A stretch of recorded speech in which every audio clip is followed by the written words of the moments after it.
So நம்ம கான்ஸ்டியூஷனை பொறுத்த வரைக்கும் ஏற்கனவே சொன்னது தான், இந்தியன் கான்ஸ்டியூஷன் வந்து ஃபெடரல் ஸ்ட்ரக்சர், கூட்டாட்சி. கூட்டாட்சினா என்னென்னா மாநில அரசு இருக்கும், மத்திய அரசும் இருக்கும்.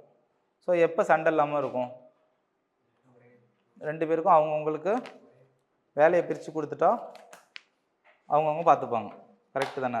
இப்போ உங்கள் ஒரு டீமில் இருக்கீங்கன்னா 2 பேருக்கும் நீங்கள் இந்த வேலையை பாரு, நீ இந்த வேலையை பாருன்னு சொல்லிட்டா பிரச்சனை இருக்க போகிறதில்ல. அவன் அந்தந்த வேலையை பார்த்துக்க போகிறாங்க. ஸோ அதுதான் இந்திய அரசியலமைப்பில் சொல்லியிருக்காங்க. அதுதான் நம்ம பார்க்க போகிறோம். ஸோ ஃபெடரல் ஸ்ட்ரக்சர்னால் மத்திய அரசு மாநில அரசு 2மே இருக்கும். ஸோ 2 பேருக்கும் என்னென்ன பவர்னு சொல்லி பிரித்து கொடுத்துட்டாங்க. மத்திய அரசு இந்தந்த இதிலலாம் நீ சட்டம் ஏற்று சட்டத்தை நடைமுறைப்படுத்த அதுலேருந்து வர வருமானத்தை நீ எடுத்துக்கோ.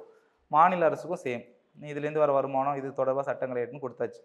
ஸோ அவங்க இதில் சட்டம் ஏற்றிக்கலாம். இதுதான் பியூரான ஃபெடரல் ஸ்ட்ரக்சர். ஆனால் இந்தியன் ஃபெடரல் சிஸ்டம் எப்படி இருக்குன்னா, மத்திய அரசுக்கு எப்படி இருக்குது பவர்? அதிகமாக கொடுத்து வச்சுருக்காங்க. ஓகேவா? ஃபெடரல் ஸ்ட்ரக்சர் தான், ஆனால் என்னென்னா மத்திய அரசுக்கு அதிக பவர் இருக்குது. ஸோ அதனால தான் இந்தியன் ஃபெடரேஷன் வந்து குவாஷி ஃபெடரல்னு சொல்லுவாங்க. குவாஷினா பாதி ஃபெடரல் தான், கம்ப்ளீட்டாக ஃபெடரல் கிடையாது.